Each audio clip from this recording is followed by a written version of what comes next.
The Shattered Dawn, a tale of terror in suburbia. The quiet of a pre-dawn morning in Maplewood Heights was not just broken, it was obliterated. At 4:47 a.m., a thunderous explosion tore through the stillness, a sonic fist that shook the very foundations of the affluent suburb. In his oak-paneled study, Daniel Harper, a man whose life was a tightly wound coil of secrets and vigilance, felt the impact like a physical blow.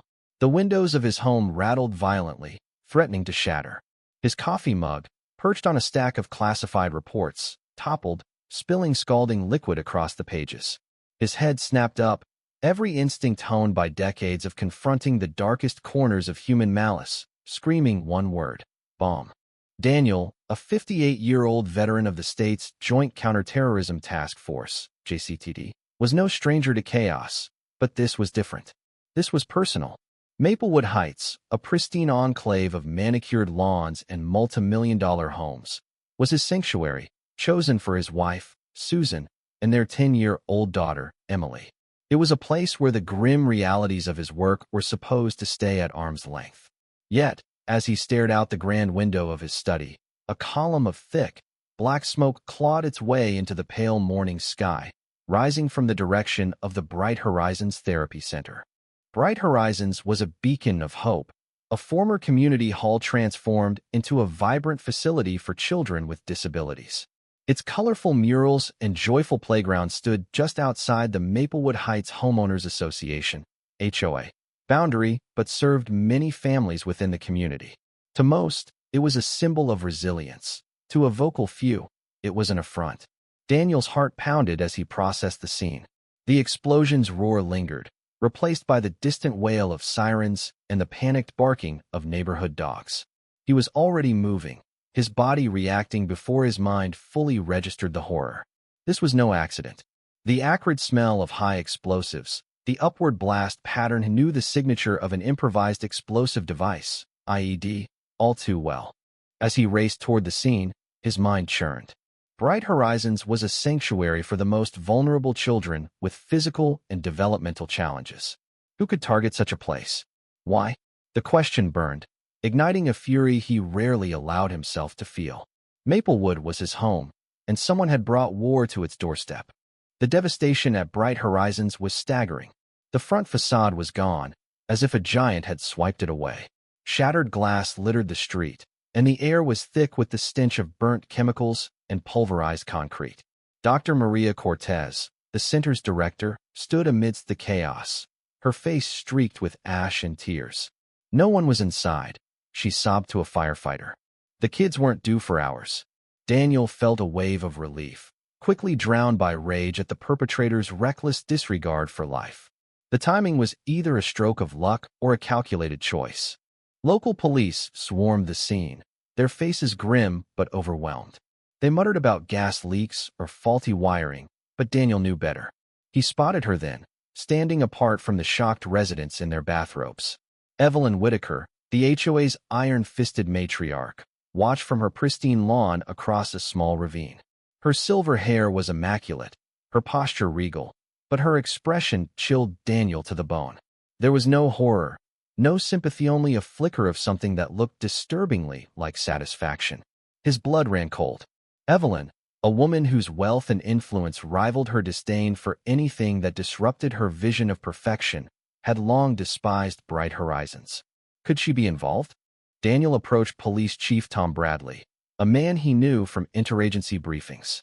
"Tom, this isn't an accident," he said, his voice steady but heavy with authority. "The blast pattern, the smell, it's an IED. This was intentional."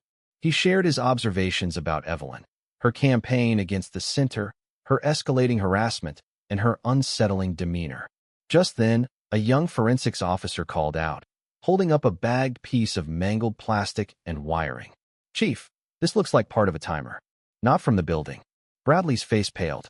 The comfortable theory of an accident evaporated, replaced by the chilling reality of a bombing in Maplewood Heights. Daniel's mind raced. Evelyn Whitaker was no ordinary suburbanite. At 62, she was a force of nature, her considerable fortune matched by an unyielding will. She had made her hatred for Bright Horizons clear from the moment its renovation began, railing against its garish paint and the disruptive presence of its clients. At the last HOA meeting, Daniel had watched her deliver a venomous speech, her cultured voice dripping with contempt. "Bright Horizons is a disaster for our community," she declared, dismissing Dr. Cortez's pleas and the parents' heartfelt stories with a wave of her manicured hand. "This is about preserving our exclusivity, our property values. That place must go." Her campaign had since escalated from complaints to outright intimidation. Anonymous letters, slashed tires, hateful graffiti, each act chipped away at the center's spirit. Daniel had heard whispers of Evelyn's chilling words at a recent HOA meeting. "If the system won't remove this blight, more definitive measures may be needed." The phrase echoed in his mind now, a sinister promise. As he surveyed the wreckage, one thought crystallized. Evelyn Whitaker was no mere critic. She was a suspect. The JCTT descended on Maplewood with lethal efficiency. Daniel declared the site a federal crime scene, his team mobilizing to investigate. Surveillance was placed on Evelyn, her every move tracked.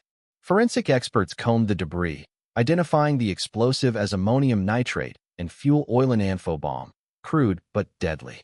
Fragments of a digital timer and remote detonation system hinted at sophistication. This was no amateur job. Daniel's gut told him Evelyn was capable of this, but he needed proof.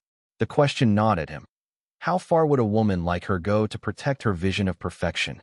As the sun rose over the smoldering ruins, Maplewood Heights faced a reckoning. The idyllic suburb was now a crime scene, its residents grappling with the unthinkable. Daniel stood amidst the chaos, his resolve hardening. He would find the truth, no matter how ugly. But as he glanced at Evelyn's distant figure, her serene composure a stark contrast to the devastation, he felt a chill. This was only the beginning. The morning after the explosion, Maplewood Heights was a community under siege not by an external enemy, but by the weight of its unraveling illusions. The once pristine streets, lined with colonial-style mansions and perfectly trimmed hedges, were now marred by police tape and news vans. Reporters swarmed, their cameras trained on the blackened ruins of Bright Horizons Therapy Center.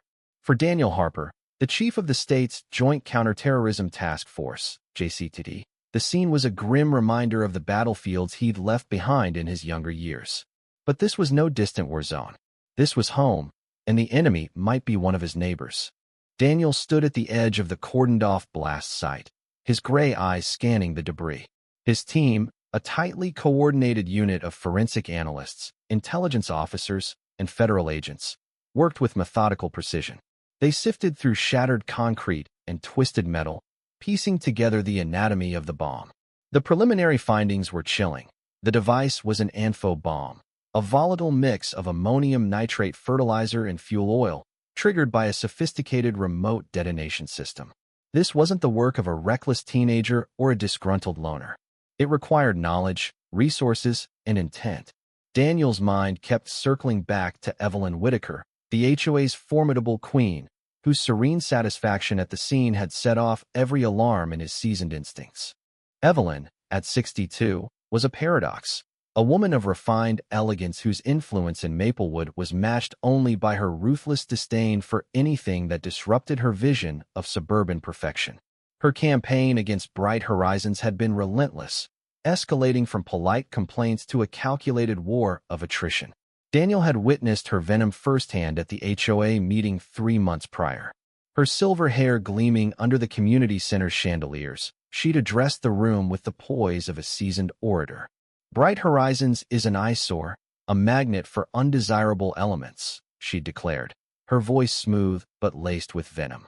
"It's dragging down our property values, our way of life." When Dr. Maria Cortez, the center's director, tried to explain the vital services provided to disabled children, Evelyn had cut her off with a dismissive wave. "This isn't about charity," she'd snapped. "This is about preserving Maplewood's exclusivity." That meeting had been a turning point. Evelyn's rhetoric, cloaked in civility, had a chilling undercurrent of malice.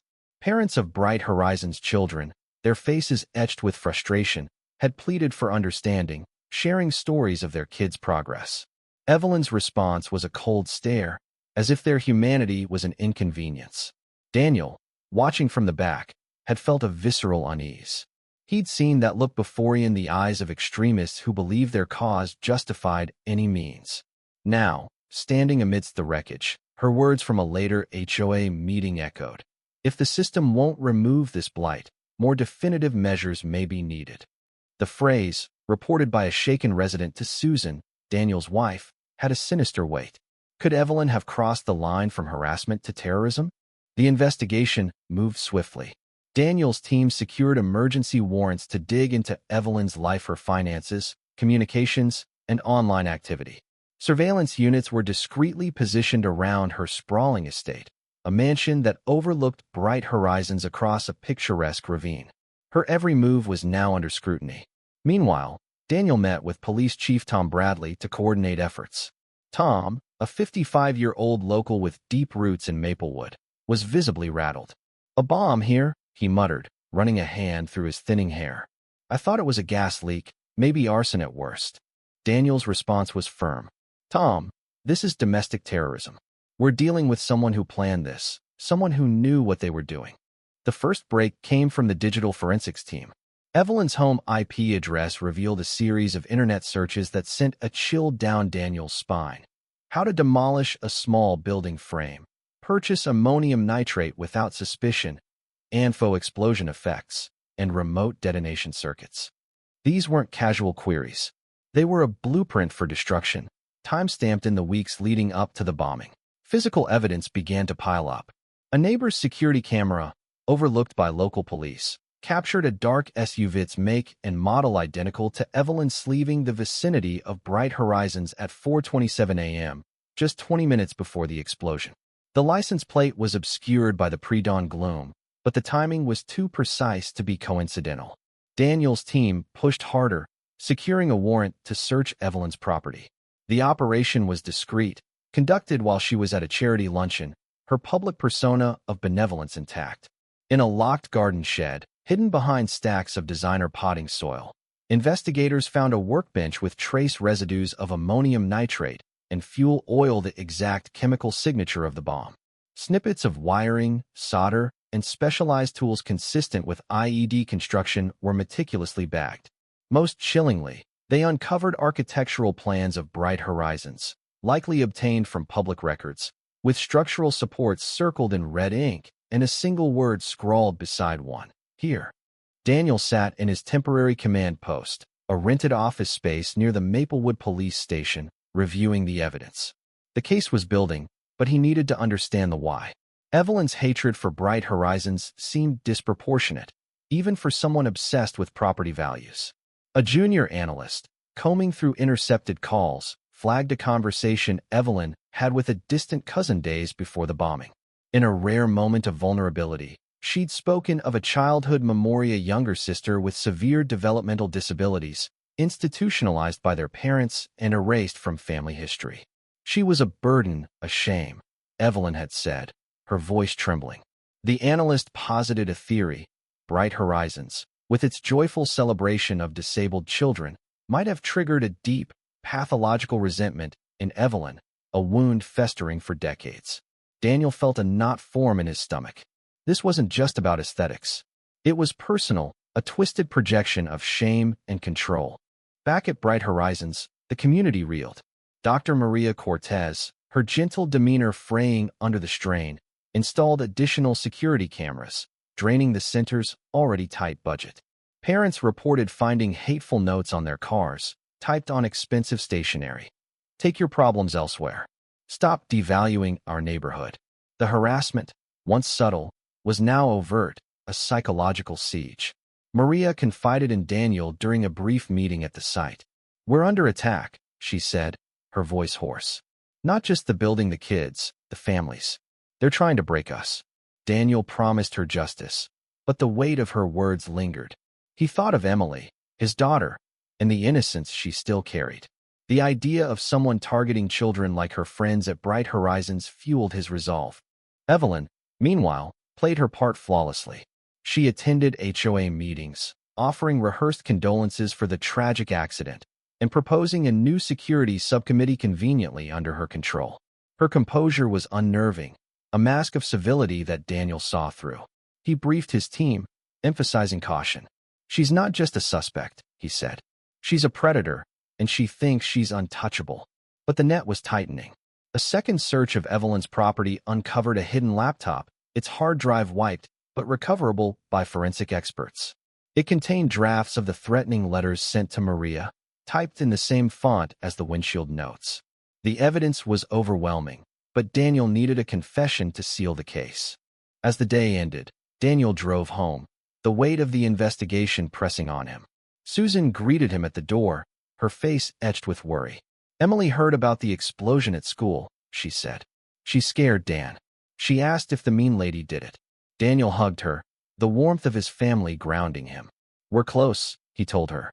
She won't hurt anyone again. But as he looked out at the darkening skyline, Evelyn's smug expression haunted him. The battle was far from over, and Maplewood Heights was about to face its darkest truths. The sun hung low over Maplewood Heights, casting long shadows across the manicured lawns and the smoldering ruins of Bright Horizons Therapy Center. 3 days after the bombing, the suburb was a pressure cooker of fear, suspicion, and whispered rumors. Residents huddled in their kitchens, debating whether the explosion was a freak accident or something far darker. News crews lingered, their satellite trucks clogging the streets, while the Joint Counterterrorism Task Force, JCTT, led by Daniel Harper, operated with relentless focus. For Daniel, a 58-year-old veteran whose life was defined by confronting threats most people never saw, the case was personal. The enemy wasn't a faceless terrorist in a distant land, it was Evelyn Whitaker, the HOA's iron-willed matriarch, and the evidence against her was mounting. Daniel stood in the JCTT's command post, a stark office space filled with monitors and case files. The walls were pinned with photos of the blast site, forensic reports, and a timeline of Evelyn's actions. His team had uncovered a damning trail. Internet searches for bomb-making, purchases of ammonium nitrate and electronic components, surveillance footage of her SUV near Bright Horizons before the explosion, and chemical traces in her garden shed. The discovery of architectural plans marked with attack points had sealed her fate as the prime suspect. Yet, Daniel knew evidence alone wasn't enough. Evelyn was a master of manipulation, her wealth and social standing a shield against accountability. He needed her to crack, to reveal the monstrous intent behind her polished exterior. The investigation had taken a psychological toll on Maplewood. Dr. Maria Cortez, Bright Horizons director, was a shadow of her former self. The 52-year-old, known for her warmth and fierce advocacy, now moved with a haunted weariness. The kids are scared to come back, she told Daniel during a meeting at a nearby coffee shop, her hands trembling around a mug. Parents are pulling their children out. They don't feel safe.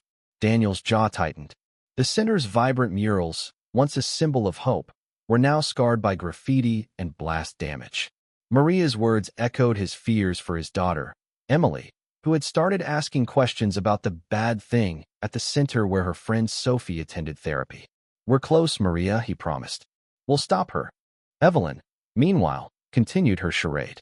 She glided through Maplewood's social circles, attending charity events and HOA gatherings with an air of unshakable confidence. Her public statements to the press were masterpieces of feigned sympathy. My heart breaks for those affected by this tragedy. We must unite to protect our community. But Daniel's surveillance team caught her in private moments alone in her mansion, staring out at the ruined center with a faint, unsettling smile. It was a glimpse of the predator beneath the mask, and it fueled Daniel's determination. The breakthrough came on the 4th day. A forensic analyst recovered deleted files from Evelyn's hidden laptop, including a draft of a letter sent to Maria. Your haven is a cancer. It will be excised. The wording matched the anonymous threats, and metadata confirmed it was written on Evelyn's device. More chillingly, the laptop contained an encrypted folder with detailed notes on Bright Horizons schedule proof. She knew the center would be empty at the time of the blast.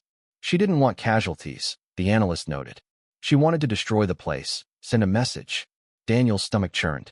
Evelyn's precision was both a relief and a horror. It meant no lives were lost, but it underscored her cold calculation. Daniel convened his team to plan the arrest. We move tomorrow, he said, his voice steady but laced with urgency. She's scheduled to speak at an emergency HOA meeting. We'll take her there, in front of her peers. Maximum impact. The strategy was risky. Public arrests could backfire, but Daniel knew Evelyn's arrogance was her weakness. Humiliating her in her domain might shake her composure, coaxing a confession. He assigned agents to monitor her closely, ensuring she didn't flee. She's a flight risk, he warned. Her connections run deep. That evening, Daniel returned home to find Susan pacing the kitchen. The neighbors are talking, she said, her voice tight. Some think Evelyn's being framed, that it's too outrageous to believe. Others, they're starting to see her for what she is. Susan's eyes, usually warm, were clouded with worry. Dan, what if she gets away with it? She's got money, lawyers. Daniel took her hands, grounding himself in her touch. She won't, he said. The evidence is ironclad. And I've seen her kind before. They always slip. But as he kissed Emily goodnight, her small voice asking, "Is the mean lady going to hurt Sophie's school again?" lingered like a blade. The next morning, the HOA meeting was held in the Maplewood Community Clubhouse, a grand space with vaulted ceilings and polished wood floors. Residents filled the seats, their faces a mix of anxiety and curiosity. Evelyn stood at the podium, her silk blouse immaculate, her silver hair swept into an elegant chignon. "This tragedy has shaken us all," she began, her voice smooth as glass. "I propose a security subcommittee to ensure Maplewood remains a haven. I'd be honored to lead it." The audacity of her words, the calm assertion of control, sent a ripple of unease through the room. Some nodded approvingly. Others exchanged wary glances. Daniel entered quietly, flanked by 4 federal agents in dark suits. The air shifted, conversations dying as eyes turned to the imposing group. Evelyn's gaze flickered toward him, a momentary crack in her composure. "Ms. Evelyn Whitaker," Daniel said, his voice cutting through the silence with chilling authority. "You are under arrest for the bombing of Bright Horizons Therapy Center, for domestic terrorism, conspiracy to use a weapon of mass destruction, and related charges." The room erupted in gasps. Evelyn's face contorted first disbelief, then a flash of incandescent rage.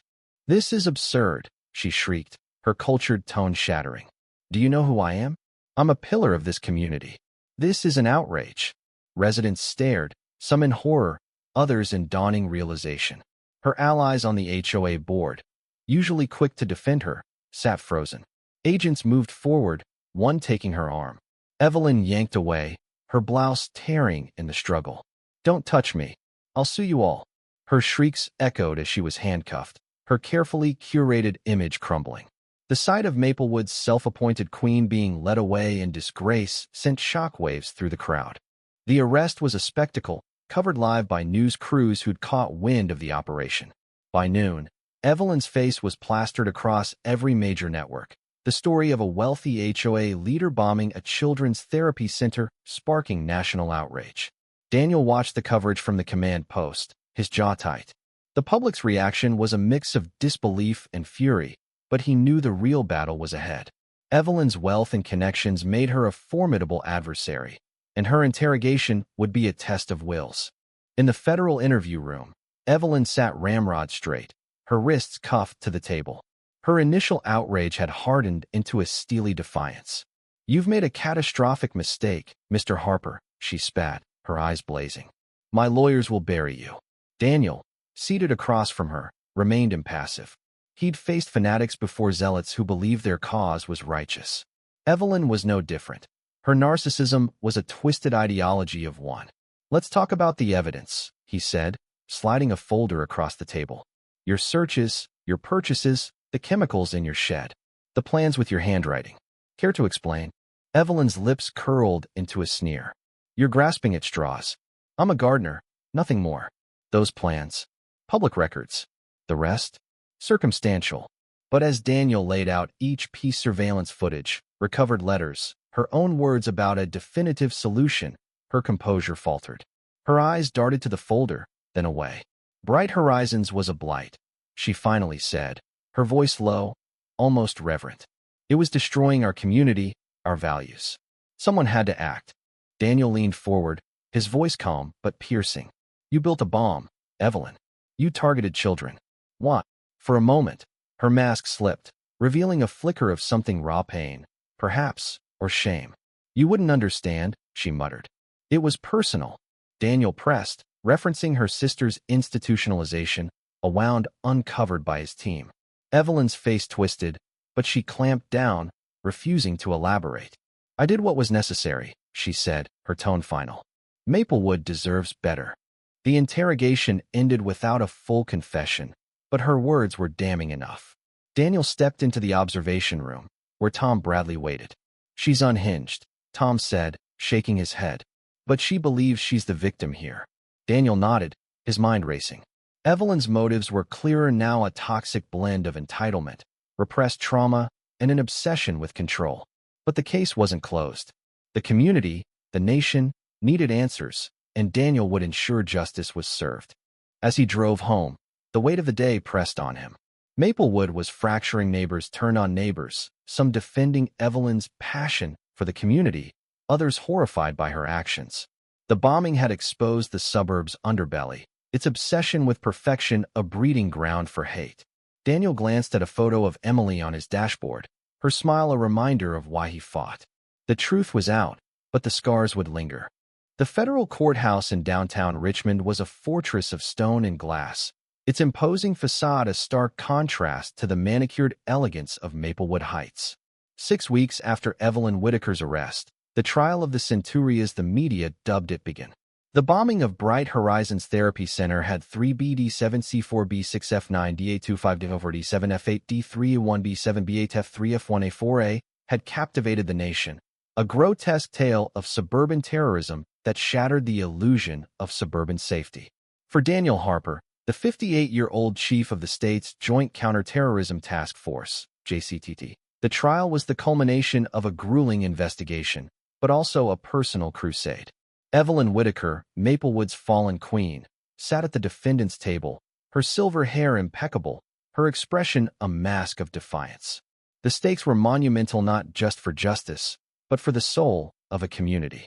The courtroom was packed, reporters jostling for seats alongside Maplewood residents, their faces a mix of shock, guilt, and morbid curiosity.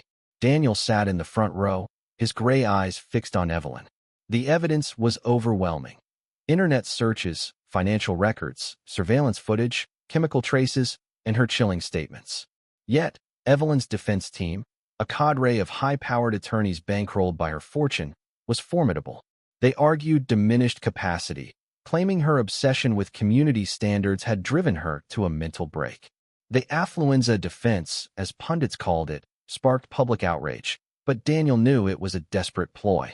Evelyn was no victim, she was a predator. The prosecution, led by Assistant U.S. Attorney Linda Grayson, a 60-year-old veteran with a reputation for tenacity, opened with a searing narrative. Evelyn Whitaker didn't just bomb Bright Horizons, Grayson declared, her voice steady.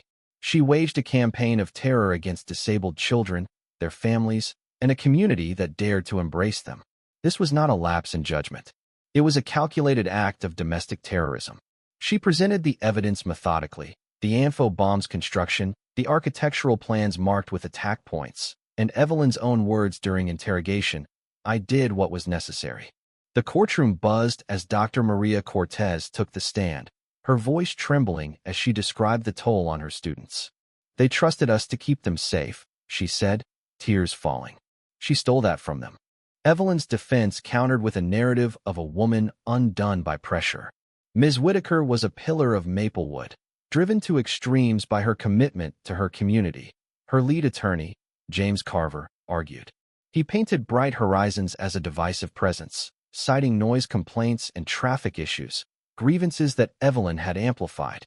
The strategy was to sow doubt, to frame her as a flawed but sympathetic figure. Daniel clenched his fists, furious at the manipulation. He knew Evelyn's true motive, a toxic blend of entitlement and buried trauma over her sister's institutionalization. The defense's attempt to humanize her felt like a betrayal of the victims. The trial's most dramatic moment came when Evelyn testified. Dressed in a tailored suit, she spoke with chilling calm. "I never intended harm," she claimed, her voice measured. "Bright Horizons was lowering our property values, inviting chaos. I acted to protect our way of life." Under cross-examination, Grayson dismantled her facade. "You built a bomb, Ms. Whitaker," she said, holding up a photo of the ruined center. "You targeted a place of healing. How does that protect anyone? Evelyn's composure cracked, her eyes flashing. It was a blight, she snapped. It didn't belong. The outburst electrified the room, jurors exchanging glances. Daniel felt a grim satisfaction she revealed her true self. Outside the courthouse, Maplewood was fracturing. The trial had exposed the HOA's toxic culture, where aesthetic obsession trumped empathy. Some residents defended Evelyn, clinging to her narrative of protecting property values. She went too far, but she wasn't wrong about the center, one neighbor told a reporter, sparking heated debates online. Others, like Susan Harper, Daniel's wife, were appalled. How did we let her poison us? Susan asked one night, her voice heavy. We saw the signs her cruelty, her control, and did nothing. Daniel held her, grappling with his guilt. He'd chosen Maplewood for its safety, but had it blinded him to the rot within? The community's soul-searching played out in town halls, where residents clashed over Bright Horizons' future. Parents of the center's children, emboldened by the trial, shared stories of their kids' resilience. My son, Ethan, learned to walk there, one mother said, her voice breaking. Evelyn didn't just attack a building, she attacked his hope. The meetings grew contentious, with some blaming the HOA's elitism, others accusing the media of sensationalism. Daniel attended one, his presence a quiet force. We can't undo the past, he said, his voice firm. But we can choose who we are now. His words, reported widely, became a rallying cry for change. Back in court, the prosecution called Daniel as a witness. He recounted the investigation with clinical precision, detailing the evidence and Evelyn's chilling demeanor at the blast site. She wasn't shocked, he said. She was satisfied. The defense tried to rattle him, suggesting he'd rushed to judgment due to personal bias. You live in Maplewood, Mr. Harper, Carver said. Didn't you share Ms. Whitaker's concerns about property values? Daniel's response was ice cold. I care about people, not lawns. Evelyn targeted children. That's not a concern, it's a crime. His testimony, broadcast live, resonated nationwide, cementing his role as the case's moral anchor. The trial wasn't without twists. The defense produced a surprise witness, a former Bright Horizons contractor who claimed Dr. Cortez had ignored safety concerns during renovations. The insinuation that the center's negligence contributed to the explosion fizzled when Grayson exposed the contractor's history of fraud. Another defense tactic, suggesting a shadowy accomplice, collapsed for lack of evidence. Daniel's team had explored alternate suspects, a disgruntled employee, local vandals, but all leads pointed back to Evelyn. Her permanent solution comment, overheard at an HOA meeting, haunted the proceedings, a chilling echo of her intent. As closing arguments loomed, Daniel met with Maria at the rebuilt Bright Horizons site. The center was rising from its ashes, funded by nationwide donations. New murals, brighter than before, adorned the walls, and enhanced security ensured safety. This place is their home, Maria said, watching workers install a playground. Evelyn couldn't take that away. Daniel nodded, but his thoughts were on Emily, who'd started volunteering at the center with Sophie's family. You're giving them more than a building, he said. You're giving them courage.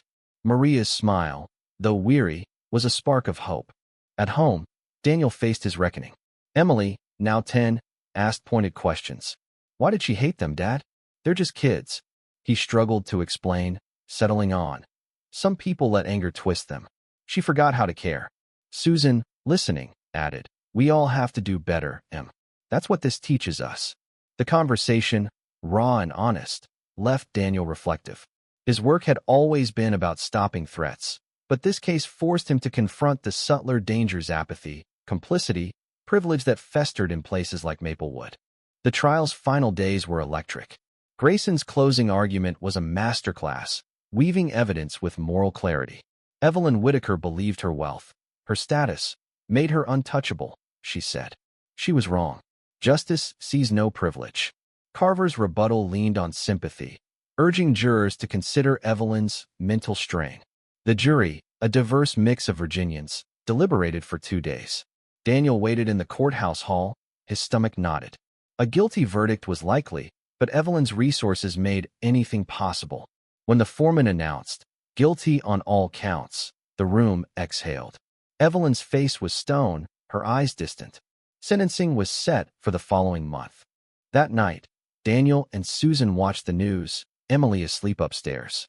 The verdict dominated headlines, with pundits debating its implications for HOA culture and domestic terrorism. "It's not over," Susan said, her hand in his. "People like her, they don't just disappear." Daniel nodded, his mind on the work ahead. The trial had exposed a wound, but healing would take time. For now, justice had prevailed, and Bright Horizons would stand as a testament to resilience. The sentencing of Evelyn Whitaker was a moment Maplewood Heights would never forget. On a crisp November morning, the federal courthouse in Richmond was a sea of cameras and onlookers, the air thick with anticipation. Evelyn, now 62, stood before Judge Margaret Ellison, her once impeccable appearance diminished by the weight of her crimes. The guilty verdict: domestic terrorism, use of a weapon of mass destruction, and conspiracy had stripped away her aura of invincibility. For Daniel Harper, the 58-year-old chief of the state's Joint Counterterrorism Task Force, JCTT, the moment was bittersweet. Justice was within reach, but the scars of Evelyn's actions ran deep, etched into the heart of his community and his family. Judge Ellison's voice was steady as she delivered the sentence. "Ms. Whitaker, your actions were not just a crime against Bright Horizons, but an assault on the very principles of humanity," she said. "You targeted the vulnerable, driven by a warped sense of entitlement. This court will ensure you never harm again." Evelyn was sentenced to multiple life terms in a federal supermax prison, with no possibility of parole. Her considerable assets, her mansion, investments, and savings were seized, a portion allocated to rebuild Bright Horizons and establish a national fund for victims of domestic terrorism, particularly those targeting marginalized groups. As Evelyn was led away, her face a mask of cold defiance, the courtroom erupted in a mix of applause and stunned silence. Daniel watched from the gallery, his jaw tight. The victory was hard-won, but the cost was immense. Bright Horizons, a sanctuary for children with disabilities, had been reduced to rubble by Evelyn's bomb, its families left grappling with trauma. Maplewood Heights, the affluent suburb he'd chosen for his wife, Susan, and daughter, Emily, was forever changed. The trial had exposed the rot beneath its polished surface: privilege, apathy, and a toxic obsession with perfection that had enabled Evelyn's descent into extremism. Yet, amidst the pain, there was hope, a fragile but defiant light that Daniel clung to. The aftermath was a whirlwind. Media coverage exploded, and the story of a wealthy HOA leader bombing a children's therapy center became a national touchstone. Pundits dubbed it HOA terrorism, a chilling shorthand for the dangers of unchecked entitlement. Documentaries and op-eds dissected Maplewood's culture, questioning how a community could harbor such malice. For Daniel, the attention was a double-edged sword. It amplified the case's impact, sparking conversations about domestic extremism, but it also thrust his private life into the spotlight. Reporters camped outside his home, eager for a quote from the man who'd brought Evelyn down. He declined interviews, focusing instead on his family and the JCTT's next steps. Bright Horizons became the heart of the community's redemption. The center's rebuilding, funded by donations from across the country, was a testament to collective compassion. Corporations, foundations, and everyday Americans sent checks, materials, and volunteer hours, moved by the horror of Evelyn's actions and the resilience of the children she'd targeted. Dr. Maria Cortez, the center's director, oversaw the project with quiet determination. The new Bright Horizons was a fortress of hope-reinforced walls, advanced security, and vibrant murals that seemed to glow under the Virginia sun. A new playground, designed for accessibility, echoed with laughter during its opening ceremony, attended by hundreds. Maria invited Daniel to speak at the event. Standing before a crowd of families, volunteers, and officials, he felt the weight of their gratitude. "This place is more than a building," he said, his voice steady. "It's a promise to protect, to heal, to stand together." Evelyn Whitaker tried to break that promise, but you proved her wrong. The applause was thunderous, but Daniel's eyes were on Emily, who stood with Sophie, her friend from the center. At 10, Emily had seen too much of the world's darkness, but her smile as she played with Sophie was a beacon of light. Maplewood's transformation was slower, more painful. The HOA, tainted by its association with Evelyn and its complicity in her harassment campaign, was gutted. Board members resigned or were voted out, replaced by leaders committed to inclusivity. Susan, who'd long avoided HOA politics, joined the new board, driven by a need to atone for the community's silence. Town halls became forums for raw, necessary debates. Residents grappled with their role in enabling Evelyn. Some had cheered her rhetoric. Others had stayed silent out of fear. "We were complicit," one woman admitted, her voice trembling. "We let her control us because it was easier." The conversations were messy, but they forged a path toward accountability. Daniel spearheaded broader change through the JCTT. The Willow Creek bombing, as it was now called, prompted new federal protocols for local law enforcement. Training programs focused on recognizing escalating harassment as a precursor to extremism, using Maplewood as a case study. Daniel presented at national conferences, his voice a sober warning. Terror doesn't always come from foreign shores. Sometimes it's in our backyards, born from petty disputes and unchecked hate. The term HOA terrorism entered policy discussions, a grim reminder of the case's impact. For Daniel, the work was exhausting but vital, a shield against future tragedies. At home, the Harpers healed together. Emily, once shaken by the bombing, found purpose volunteering at Bright Horizons. "I want to help Sophie's friends," she told Daniel, her eyes bright with determination. Susan, balancing her HOA role and teaching, became a voice for empathy, organizing fundraisers for the center. Daniel, whose career had often kept him at arm's length, cherished their closeness. One evening, as they sat on their porch, Susan asked, "Do you think we've changed, Dan?" "Changed." He considered the question, his mind on Maplewood's fractured but hopeful community. "We're trying," he said. "That's where it starts." Evelyn's legacy was a shadow, but it no longer defined Maplewood. Her mansion, sold at auction, became a community arts center, its gardens repurposed for public use. The irony wasn't lost on residents. Evelyn's monument to control was now a space for creativity and connection. Daniel drove past it sometimes, the sight grounding him. He'd seen evil in many forms, but Evelyn's brand, cloaked in privilege and suburban normalcy, was uniquely insidious. Her confession, a chilling boast of correcting an error, haunted him, a reminder that extremism could wear a familiar face. The anniversary of the bombing brought Maplewood together for a memorial at Bright Horizons. Maria unveiled a plaque honoring the community's resilience, inscribed with the words, "Hope endures." Parents shared stories of their children's progress, steps taken, words spoken, dreams reclaimed. Daniel stood with Susan and Emily, his heart full. The center's laughter, once silenced by violence, was now a melody of defiance. As the crowd dispersed, Emily tugged his hand. "Dad, you kept them safe," she said. He hugged her, the warmth of her trust anchoring him. "We all did, Em," he replied. "We all did." The Willow Creek bombing reshaped the nation's understanding of terror, proving that hate could fester in the most unexpected places. For Daniel, it was a defining case, hardening his resolve to confront extremism in all its forms. He returned to his work, the specter of Evelyn a permanent fixture in his memory. Sometimes, driving home, he'd pass Bright Horizons, its lights a beacon against the dusk. The sound of children playing, carried on the wind, was a reminder of what he fought for, a world where innocence could thrive. The story of Maplewood Heights is a call to vigilance, a warning that the seeds of violence can take root anywhere. It's also a testament to redemption, to the power of community to rise above its failures. We want to hear from you. In the comments below, share your thoughts on the themes of violence and injustice in this story. Have you seen entitlement or hate escalate in your community? What can we do to stop it? Take a stand, share your perspective, and let's start a conversation. Your voice matters.